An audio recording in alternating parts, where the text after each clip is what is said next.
முதலாவதாக இந்த ஈஸ்டர் என்று சொல்லக்கூடிய இந்த கிறிஸ்துவின் உயிர்த்தெழுதல் பண்டிகை குறித்து நாம் பார்க்க போகிறோம்.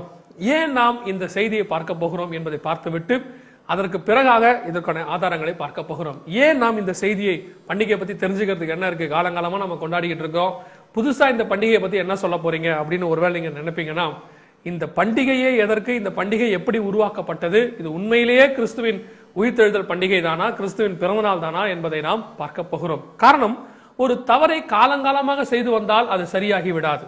காலங்காலமா செஞ்சுட்டோம், அதனால இந்த தவறு சரிதான் சொல்ல முடியாது. எத்தனை நூற்றாண்டுகள் செய்தாலும் தவறு தவறுதான். அதை யார் செய்தாலும், எந்த உயர் பதவியில் இருக்கிறவர்கள் செய்தாலும் தவறு தவறுதான். அந்த தவறை சொல்லக்கூடிய தகுதி, சுட்டிக்காட்டக்கூடிய தகுதி இன்னாருக்கு தான் உண்டு, இன்னாருக்கு தான் இல்லை என்று நாம் சொல்ல முடியாது. காரணம், பெரிய பெரிய பரிசுத்தவான்கள் மோசே, எலியேசர் போன்றவர்கள் எல்லாம் அமைதியா இருக்கும் பொழுது திடீரென்று எழும்பின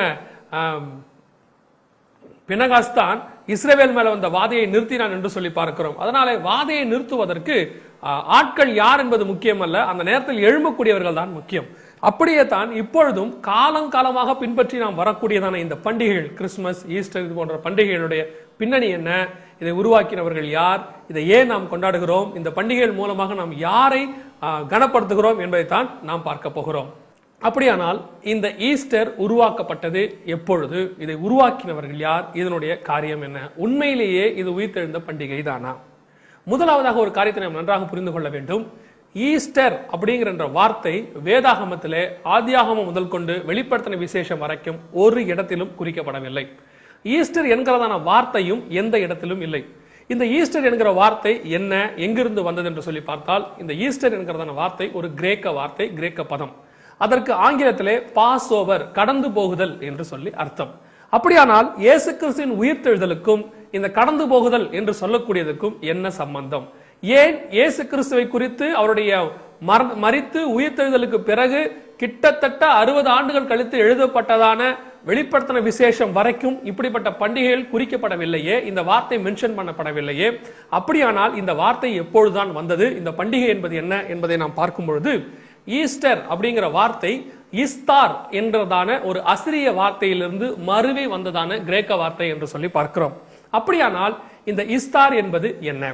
இஸ்தார் என்பது அசிரிய சாம்ராஜ்யத்தில் வழிபட்டு வந்ததான ஒரு பெண் கடவுள். இந்த பெண் கடவுளை ஒவ்வொரு சாம்ராஜ்யத்திலே ஒவ்வொரு விதத்திலே அவர்கள் வணங்கி கொண்டு வந்தார்கள். உதாரணத்துக்கு சொல்ல வேண்டும் என்றால், முதலாவது இந்த பெண் கடவுள் வணங்கப்பட்டது பாபேல் கோபுரம் கட்டப்பட்டதான அந்த காலகட்டத்திலே, அதாவது சுமேரிய நாகரிகத்துக்கு முற்பட்டதா காலகட்டத்திலேயே இந்த பெண் தெய்வ வழிபாடானது பாபேல் கோபுரத்திலே காணப்படுகிறது. அப்பொழுது அந்த பெண் தெய்வத்திற்கு பெயராக அவர் வைத்திருந்த பெயர் செமிராமிஸ் என்பதாகும். இதை குறித்து ஒரு தனி செய்தி இருக்கிறது. கர்த்தருக்கு சித்தமானால் HLM வெளியீடிலே நாம், கர்த்தர் கிருபை செய்வாரானால், நாம் மகாபாபிலோன் ரகசியம் என்கிறதான தலைப்பிலே இதை குறித்து நாம் பார்க்க போகிறோம். அந்த பெண் தெய்வ வழிபாடு ஒவ்வொரு சாம்ராஜ்யத்திலும் பெயர் மாறி வரும்பொழுது, அசிரிய சாம்ராஜ்யத்திலே அந்த பெண் தெய்வத்திற்கு பெயராக வந்ததுதான் இஸ்தார் என்பதாகும். இந்த இஸ்தாரை குறித்து அசிரிய சாம்ராஜ்யத்தினுடைய இதிகாச புத்தகம் ஒன்று இருக்கிறது. அதனுடைய பெயர் த புக் ஆஃப் கில்கமேஷ், கில்கமேஷின் இதிகாசங்கள் அப்படி என்கிறதான பெயரில் இருக்கிறது. இந்த இதிகாசத்தை நீங்கள் வாசிக்கும் பொழுது அதனுடைய கதாநாயகனாக இருக்கக்கூடியவன், இது ஒரு புராண கதை, அது நடந்த சம்பவங்கள் அல்ல, அது ஒரு கட்டுக்கதை. அதுல அதனுடைய கதாநாயகனாக இருக்கிற பெயர் கில்கமேஷ். இவன் அங்கே இருக்கக்கூடியதான அந்த காலகட்டத்தில் வாழ்ந்தான ஒரு பெரிய ராஜாவின் பெயர் என்று சொல்லப்படுகிறது. அவன் மிகவும் நல்லவனாக வாழ்ந்தான் என்று சொல்லப்பட்டிருக்கிறது. இந்த ராஜாவாகிய கில்கமேஷை அப்பொழுது இருந்ததான ஒரு காதல் தேவதை என்று சொல்லக்கூடிய இந்த இஸ்தார் தேவதை விரும்பினாள் என்று சொல்லப்படுகிறது. இந்த இஸ்தார் தேவதையுடைய விசேஷம் என்னவென்று சொன்னால், இந்த இஸ்தார் தேவதையை யார் யார் மணமுடிக்கிறார்களோ அவர்கள் அனைவரும் கொல்லப்படுகிறார்கள் அல்லது சாகடிக்கப்படுகிறார்கள் என்று சொல்லப்பட்டிருக்கிறார். அப்படி ஒவ்வொருத்தரும் இவளை மணமுடிக்கிறவர்கள் எல்லாம் செத்து போய்விட்டபடியினாலே இந்த கில்கமேஷ் இவளை திருமணம் செய்து கொள்வதற்கு அச்சப்படுகிறான், மறுத்து விடுகிறான். அப்பொழுது இந்த இஸ்தார் தேவதை இந்த கில்கமேஷினிடம் சண்டை போட்டுக்கொண்டு அவனை விட்டு பிரிந்து அவனோடு கூட அவள் அநேக சண்டைகள் செய்து தன்னை மனம் முடிக்குமாறு வேண்டிக் கொண்ட போது கடைசி வரைக்கும் அவன் வேண்டாம் என்று முடித்து விடுகிறான். இப்படியாக அந்த கதை போகிறது. அந்த புக் ஆஃப் கில்கமேஷிலே இன்னொரு கிளைக்கதை வருகிறது. அந்த கிளைக்கதையிலே இந்த இஸ்தார் தேவதைக்கு தன் மகனே கணவனாக ஒரு இடத்திலே வருகிறான். அந்த கணவனுடைய பெயர் தான் தம்மூஸ் என்பதாகும். இதை குறித்து நீங்கள் நம்முடைய வேதத்திலே எசேக்கியேல் புத்தகத்திலே வாசிக்க முடியும். நம்முடைய ஆண்டவரும் இதை குறித்து வேதத்திலே தெளிவாக சொல்லி இருக்கிறார். அவர்கள் தம்மூசுக்காக அழுதார்கள் என்று சொல்லப்பட்டிருக்கிறது. இதை குறித்துக் கொள்ளுங்கள், பின்னால் இது நமக்கு மிகவும் முக்கியமான ஒரு பாயிண்டாக இருக்கிறது. அவர்கள் தம்மூசுக்காக அழுதார்கள். ஏன் அழுதார்கள் என்பதை குறித்து தான் நாம் பார்க்க போகிறோம். வேதம் அதை குறித்து தெளிவாக சொல்லுகிறது. அதனால் தான் ஆண்டவர் ஒரு இடத்துல சொல்லுவார், நீங்கள் எனக்காக அழாமல் உங்களுக்காக உங்கள் பிள்ளைகளுக்காக அழுவுங்கள் என்று சொல்லுகிறார். அப்படியானால் இந்த தம்மூஸ் என்பது யார் என்று சொன்னால், இந்த இஸ்தார் தேவதையினுடைய மகன் கணவன், அதாவது தன்னுடைய மகனையே சில காலங்களுக்கு பிறகு அவள் திருமணம் செய்து கொண்டாள் என்று சொல்லப்பட்டிருக்கிறது.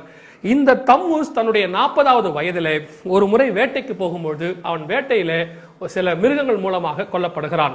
கொல்லப்பட்ட பிறகு இந்த தம்மூஸ் இறந்த செய்தியை கேட்கிறதான இந்த இஸ்தார் நேரடியாக தம்மூஸ் இருந்த சடலத்துக்கு சென்று, தம்மூஸ் மரிக்கவில்லை, அவன் நரகத்துக்கு போயிருக்கிறான், நான் அந்த நரகத்துக்கு கடந்து போவேன், 40 நாள் கழித்து இந்த தம்மூசை நான் உயிரோடு கூட நரகத்திலிருந்து மீட்டு கொண்டு வருவேன், அந்த 40 நாள் அளவும் நீங்கள் அவனுக்காக துக்கம் கொண்டாடுங்கள், அந்த 40 நாள் முடிவிலே இந்த தம்மூசை அழைத்து கொண்டு நான் நரகத்திலிருந்து வெளியே வருவேன், அப்படி வந்து நாம் அதை ஒரு பெரிய கொண்டாட்டமாக தம்மூஸ் உயிரோடு கூட வருகிறதான அந்த 40வது நாளை விசேஷமாக நாம் கொண்டாட வேண்டும்.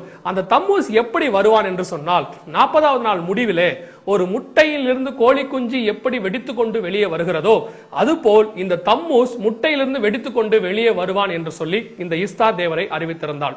இந்த 40 நாள் அளவும் இவள் என்ன செய்தாள் என்று அந்த புக் ஆஃப் கில்கமிஷிலே கொடுக்கப்பட்டிருக்கிறது.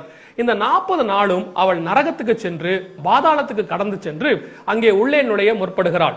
அப்பொழுது அவள் உள்ளே நுழைய அங்கே முற்படும் பொழுது வாயிலே நிற்கிறதான அந்த காவலாளி இவளை உள்ளே விட மறுத்து விடுகிறான்.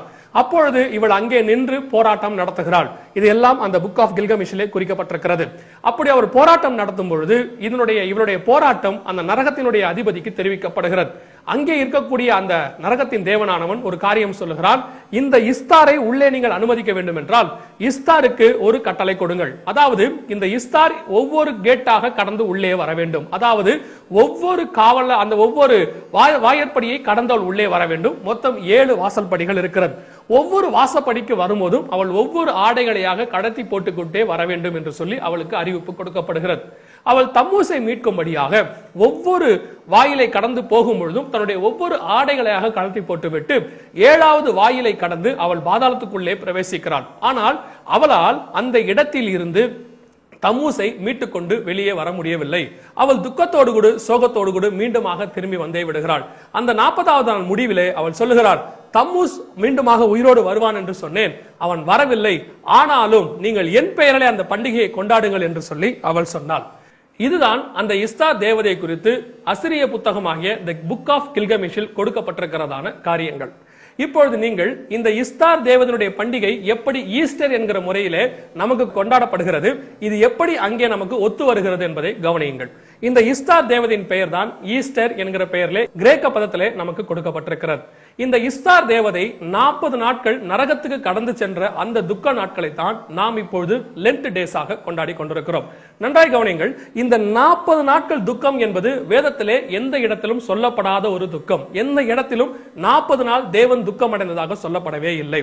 அநேகர் சொல்லுகிறார்கள், இயேசு கிறிஸ்துவானவர் சிலுவையில மரிப்பதற்கு முன்பதாக துக்கத்தோடு கூட இருந்தார் என்று சொல்லுகிறார்கள். ஆனால் நன்றாய் கவனித்து பார்த்தால் இயேசு கிறிஸ்துவானவர் 2 நாட்களுக்கு முன்பதாக அவர் பஸ்கா ஆசாரித்தார் என்று சொல்லப்பட்டிருக்கிறது. அதாவது ஒரு பண்டிகையை கொண்டாடி இருக்கிறார். அது மாத்திரமல்ல, அவர் அங்கே உள்ளே சில 2-3 நாட்களுக்கு முன்பதாக எருசலேமுக்குள்ளே நுழையும் பொழுது கழுதையின் மேலே ராஜாதி ராஜாவாக நுழைகிறார். அப்பொழுது அங்கே அவரை குறித்து தெளிவாக சொல்லப்பட்டிருக்கிறது. அவர்கள் ஓசன்னா பாடலை பாடினார்கள், அவர் அதை ஏற்றுக்கொண்டார் என்று சொல்லப்பட்டிருக்கிறது. அப்படியானால் இயேசுவானவர் எப்பொழுதுதான் துக்கமாக இருந்தார் என்று சொன்னார், அவர் கெத்செமனேயிலே கடைசி நிமிஷத்திலே அவர் அந்த இடத்திலே போய் துக்கப்படுகிறார், வியாகுலப்படுகிறார் என்று சொல்லப்பட்டிருக்கிறது. வேறு எங்கேயும் அவர் துக்கப்பட்டதாக சொல்லப்படவே இல்லை. அப்படியானால் இந்த 40 நாள் துக்கம் என்கிற அந்த பர்டிகுலர் 40 நாள் என்பது எப்படி கிறிஸ்தவத்துக்குள்ளே வந்தது? ஒரு சிலர் இடத்துல நான் இது குறித்து பேசும்போது சொன்னார்கள், இயேசு 40 நாள் உபவாசம் இருந்தார், அதைத்தான் அவர்கள் துக்க நாட்களாக கொண்டாடுகிறார்கள் என்று சொல்லப்பட்டது. இயேசு கிறிஸ்துவானவர் 40 நாள் உபவாசம் இருந்தது ஊழியத்திற்கு வருவதற்கு முன்பதாக, சிலுவையில் அறையப்படுவதற்கு முன்பதாக அல்ல. 40 நாள் கழித்து அவர் சாத்தானோடு கூட போராடினார் என்று சொல்லப்பட்டிருக்கிறது. ஆனால் இந்த ஈஸ்டர் 40 நாள் குறித்து நாம் சந்தோஷப்படுகிறோம், புத்தாடை போடுகிறோம். அதற்கும் இதற்கும் எந்த விதமான சம்பந்தமும் இல்லை. அப்படியானால் இந்த 40 நாள் துக்கம் எங்கே எழுது வந்தது? இன்னைக்கு அநேகர் இதை குறித்து பார்க்கும்பொழுது இதற்கான பதில்களை கிறிஸ்தவர்களாகிய நமக்கே அது தெரியாமல் இருக்கிறது. நாம் கண்மூடித்தனமாக இதை பின்பற்றி கொண்டே இருக்கிறோம். அப்படியானால் இந்த 40 நாள் துக்கம் என்பது என்ன? லென்ட் டேஸ், அதாவது இந்த லென்ட் டேஸ் என்பது இஸ்தார் தேவதை பாதாளத்தின் வாயிலை கடந்து 40 நாட்கள் போய் தம்மூசை மீட்டு கொண்டு வருவதற்காக போராடின அந்த 40 நாட்களையே நாம் இப்பொழுது 40 நாட்களாக கொண்டாடுகிறோம். அடுத்தபடியாக இந்த 40 நாள் முடிவில் இஸ்தார் தேவனுடைய ஈஸ்டர் என்கிற வார்த்தை ஹாப்பி ஈஸ்டர் என்று சொல்லுகிறோம். அப்படியானால் இந்த ஈஸ்டர் என்கிற வார்த்தை இஸ்தார் தேவதையை குறிக்கிறதான ஒரு வார்த்தை. ஈஸ்டர் என்பதற்கும் உயிர்த்தெழுதல் ரிசரக்ஷன் அதற்கும் எந்த விதமான சம்பந்தமும் கிடையாது. ஈஸ்டர் என்றால் பாஸ் ஓவர் என்று சொல்லி வருகிறது. உயிர்த்தெழுதலுக்கு ரிசரக்ஷன் என்ற வார்த்தை பயன்படுத்தப்பட்டிருக்கிறது. அப்படியானால் கடந்து போகுதலுக்கும் இந்த உயிர்த்தெழுதலுக்கும் என்ன சம்பந்தம்? ஒரு சிலர் சொன்னார்கள், இயேசுவானவர் பூமியிலிருந்து வானத்துக்கு கடந்து போவதை ஒருவேளை குறிக்கிறதோ என்று சொல்லி கேட்டார்கள். நன்றாய் கவனிக்க வேண்டும். இயேசுவானவர் 40வது நாளில் தான் பூமியை விட்டு வானத்துக்கு அவர் கடந்து போனாரே ஒழிய அந்த 40 நாட்களும் இங்கே இருந்தார் என்று சொல்லப்பட்டிருக்கிறது. அப்படி என்று சொன்னால் இயேசுவானவர் செய்த இந்த காரியங்களை குறித்து முழுவதுமாக நாம் கவனிக்கும் பொழுது ஈஸ்டருக்கும் இயேசு கிறிஸ்துவின் உயிர்த்தெழுதலுக்கும் எந்த விதமான சம்பந்தமும் இல்லை. மூன்றாவது பார்க்கும் பொழுது ஈஸ்டர் எக்ஸ் என்று சொல்லுகிறோம். இந்த ஈஸ்டர் எக்ஸுக்கும் நம்முடைய உயிர்த்தெழுதல் இயேசு கிறிஸ்துவின் உயிர்த்தெழுதலுக்கும் எந்த விதமான சம்பந்தமும் இல்லை. தம்மூஸ் முட்டையை ஒடித்துக்கொண்டு வெளியே வருவான் என்கிறதானதுதான் இப்பொழுது ஈஸ்டர் எக்ஸ் கொண்டாடப்படுகிறது. முற்று முடிய நீங்கள் பார்க்கும் பொழுது ஈஸ்டர் என்கிற வார்த்தையும் ஈஸ்டர் என்கிறதான இந்த பண்டிகையும் கிறிஸ்தவத்திற்கும் நமக்கும் எந்த விதத்திலும் சம்பந்தம் இல்லாததாக இருக்கிறது. இன்னும் சொல்ல போனால் ஒரு இடத்துல ஆண்டவர் எரேமியா புத்தகத்தில் சொல்லும் பொழுது என்னுடைய தேவாலயத்திலே அருவருப்புகளை பார்த்தாயா என்று சொல்லி ஆண்டவர் கேட்கிறார். இந்த கேள்வியை இப்பொழுது நாம் சொல்ல வேண்டும் என்று சொன்னால் ஒவ்வொரு கிறிஸ்தவ தேவாலயத்திலும் ஏப்ரல் மாதம் அன்று அருவருப்பான இந்த வார்த்தை உச்சரிக்கப்படுகிறது. ஹாப்பி ஈஸ்டர் என்கிறதான அருவருப்பான வார்த்தை.